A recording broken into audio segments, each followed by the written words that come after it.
Buenos días a todos mis seguidores, soy el ingeniero Marco Antonio Hernández Gómez y hoy les voy a hablar acerca del motor rotativo también conocido como motor Wankel. Primero hablemos un poco de su historia. El inventor de la máquina es un ingeniero alemán llamado Felix Heinrich Wankel.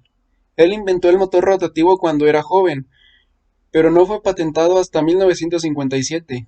En vista de la alta calidad de su invención y su elegancia técnica, recibió un doctorado honorario de la Technische Universität Múnich 12 años después. Aquí les voy a presentar una imagen de el ingeniero con su primer prototipo. Bueno, antes de que hablemos sobre el principio del funcionamiento del motor Wankel, debemos de comprender sus partes. Notaremos que son mucho menos piezas que los motores de pistón tradicional. Comencemos. Los estatores. Curiosamente, aunque el motor Wankel es de gasolina, algunas partes son iguales al motor eléctrico. Aunque te puedes imaginar, sus roles son bastante diferentes. El primero es el estator, que es la parte del motor que no gira. Si se corta horizontalmente, su forma es similar a una elipse o dos círculos parcialmente fusionados. Aquí está una imagen. Los rotores. Esta es la segunda parte, igual que el motor eléctrico, pero gira debido a la presión generada por la combustión de gasolina y aire en lugar de la acción electromagnética. En los motores rotativos Wankel, la forma es un triángulo con lados sobresalientes. Aquí está su imagen. El engranaje fijo. Es la rueda dentada situada en el centro que mantiene el rotor en su sitio en todo momento. El rotor gira alrededor de él, por lo que no se separa de las explosiones de combustible. Las bujías. Aunque el motor Wankel no tiene componentes como las válvulas o árboles de leva, sigue necesitando bujías que encienden la mezcla de gasolina y aire comprimido. En las bujías hay varios tipos de diferentes electrodos. Cada electrodo es esta laminita de aquí. Esta es una sencilla de un solo electrodo. Bueno, el eje o cigüeñal. Este está acoplado al rotor y como en un motor de pistones, es el que transmite el giro a la transmisión mediante la conexión entre embrague y el volante que el motor tiene en su extremo.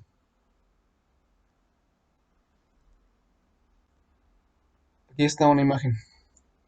Colectores de admisión y escape. Al igual que en cualquier motor normal de combustión, el motor rotativo tiene colectores de escapes para sacar el humo y colectores de admisión para dejar entrar el aire. Bueno, aquí está una imagen. Estas dos pertenecen al modelo de Mazda, el RX-8. Bueno, ahora hablemos de sus características. El motor Wankel de pistón rotativo pertenece al grupo de motores térmicos de combustión interna y funciona según el ciclo de 4 tiempos. Este motor se caracteriza porque el movimiento de rotación se obtiene directamente en el pistón o rotor, que tiene forma triangular y gira impulsado por la combustión que se produce sucesivamente en sus 3 cámaras radiales. En una vuelta del rotor tienen lugar los procesos de admisión, comprensión y expansión y escape. En cada una de las 3 caras del rotor su funcionamiento es similar al de un motor de 4 tiempos con 3 cilindros, con la diferencia de que en el rotativo se obtienen 3 explosiones en cada vuelta. En el motor de pistón alternativo se obtiene un movimiento rectilíneo de vaivén que luego ha de ser transformado en rotación mediante el mecanismo de biela y cigüeñal. El movimiento alternativo del pistón genera fuerzas que son la causa de desgaste irregulares y desequilibrio que producen vibraciones en el motor. En este aspecto, el motor rotativo tiene claras ventajas, puesto que funciona con mayor suavidad, pudiendo alcanzar un elevado número de revoluciones. Los procesos de admisión y escape se realizan mediante lumbreras, que son controladas por el giro del rotor. Como aquí podemos ver la lumbrera, aquí se encuentra. Se prescinde por lo tanto de sistema de distribución. El motor rotativo es de gran sencillez mecánica, con un reducido número de piezas en movimiento. Ahora les explicaré cómo se constituye.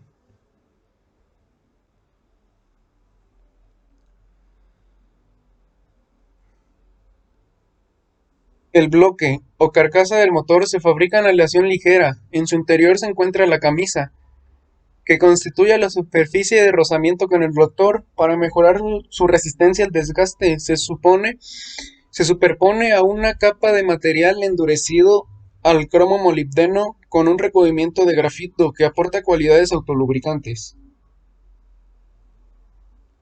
La forma interior de la camisa recibe el nombre de curva hepticroide. Esta figura permite que el rotor pueda girar en su interior y mantener sus tres vértices en permanente contacto con la camisa.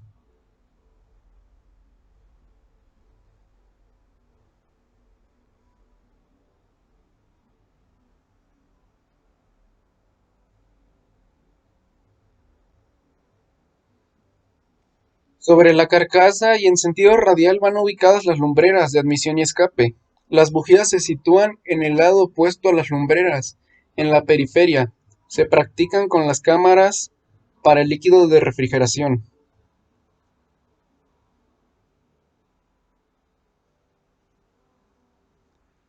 Aquí sobre la carcasa a través de las cuales se realiza el intercambio de gases. En algunos casos la lumbrera de admisión se dispone lateralmente. Y aquí en las bujías el bloque queda cerrado por dos piezas laterales atornilladas a la carcasa con interposición de una junta. El rotor tiene una forma de prisma triangular con sus tres lados ligeramente convexos. En cada uno de los lados se practica una cámara de combustión en forma de bañera alargada. Por lo tanto, cuenta con tres cámaras de combustión, cuya función es similar a la de un motor de 3 cilindros independientes, ya que en cada uno de los lados se desarrollan los 4 tiempos del ciclo de trabajo en una vuelta del rotor.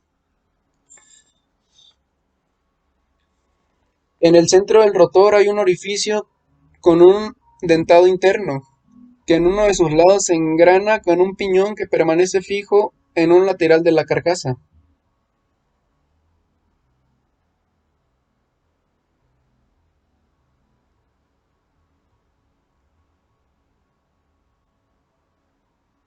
Este engranaje sirve de apoyo al rotor para mantener su giro excéntrico dentro de la camisa epitrocoide.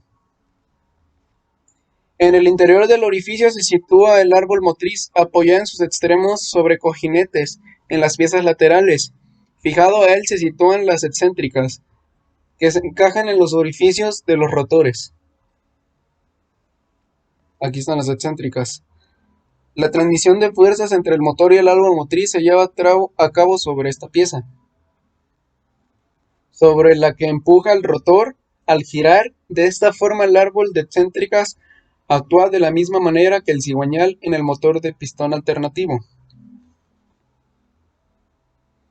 Generalmente se construyen motores de 2 o 3 rotores, con cilindradas de 600 a 700 centímetros cúbicos por cada rotor. La estanqueidad de las tres cámaras durante el giro del rotor se consigue mediante los segmentos. Aquí hay de dos tipos, segmentos de vértice y segmentos laterales.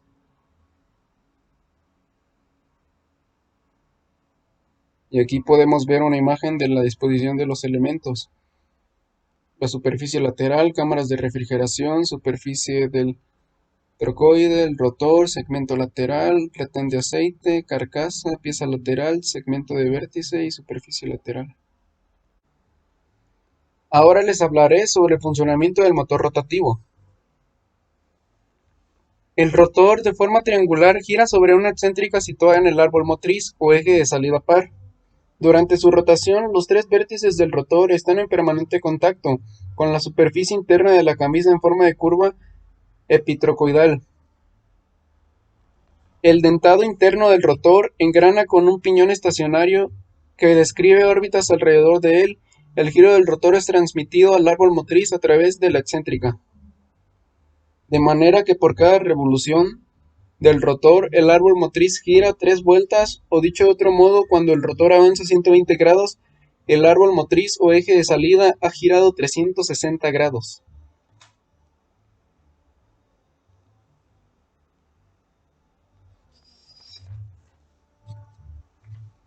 Por ejemplo, cuando el motor alcanza un régimen de 3000 revoluciones por minuto, el rotor gira solamente 1000 revoluciones. Como consecuencia, el par motor es más uniforme y se dispone de más tiempo para realizar el intercambio de gases. En cada una de las tres cámaras que se forma entre el rotor y la carcasa se llevan a cabo un ciclo de 4 tiempos, en una vuelta del rotor.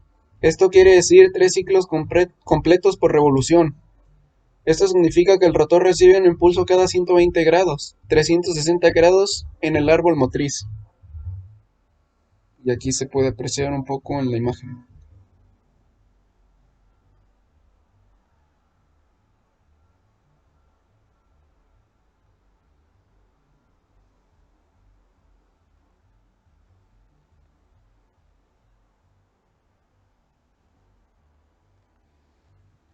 Bueno, ahora les hablaré de la representación, con esta imagen, la representación del funcionamiento del motor rotativo comparado con el motor de pistón alternativo. En esta figura se representa el funcionamiento de un motor rotativo comparado con el motor de pistón alternativo. En las curvas de la gráfica se puede apreciar la diferencia de grados de giro del eje de salida entre ambos motores. En el motor de pistones alternativos se realiza un ciclo completo en 720 grados, 2 vueltas, de rotación del cigüeñal. En el motor rotativo, el árbol motriz gira 1080 grados, 3 vueltas, para completar un ciclo en cada una de las tres cámaras. En este tiempo el rotor gira 360 grados, una vuelta.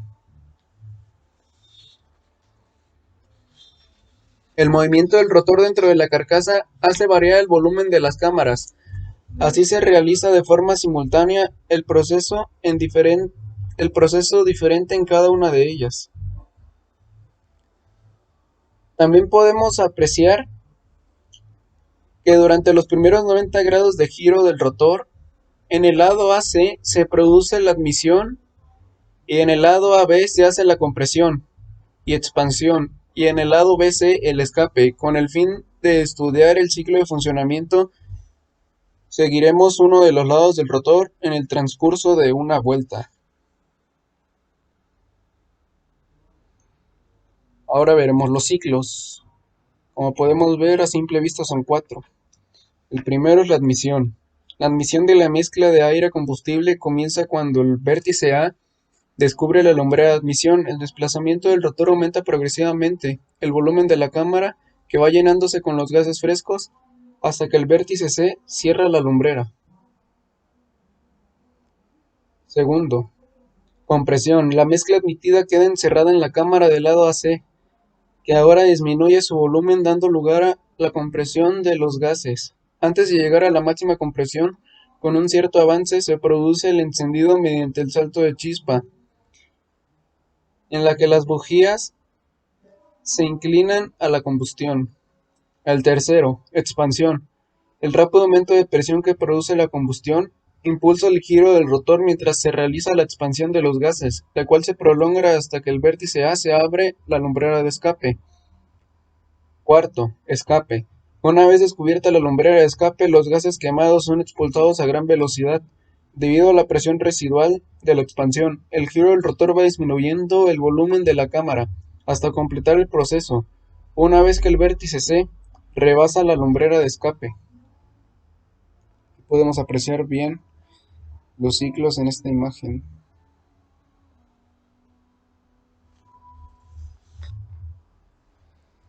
Bueno, el resultado de esto es muy bueno porque obtienes una gran potencia en un bloque de cilindros más pequeño y liviano que en un motor de cilindro, y al mismo tiempo obtienes todo el proceso de combustión y reduces el número de piezas, por lo que también reduce las posibles fallas del motor.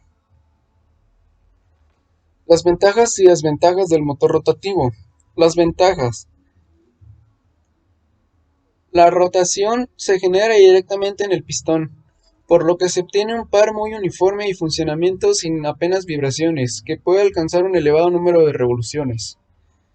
Utiliza muy pocas piezas en movimiento, ya que no necesita cigüeñal, bielas, pistones, válvulas ni árboles de levas, por lo que resulta una gran simpleza mecánica y peso reducido, además de conseguir una alta potencia específica.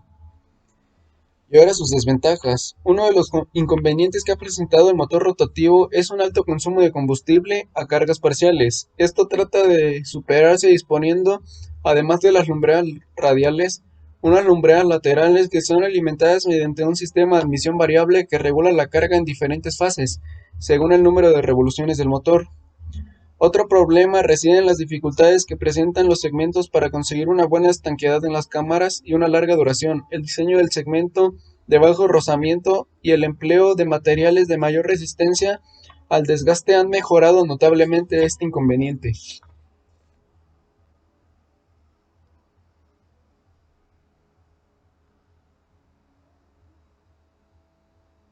Gracias por su atención. Espero que con este video entiendan cómo funciona este motor.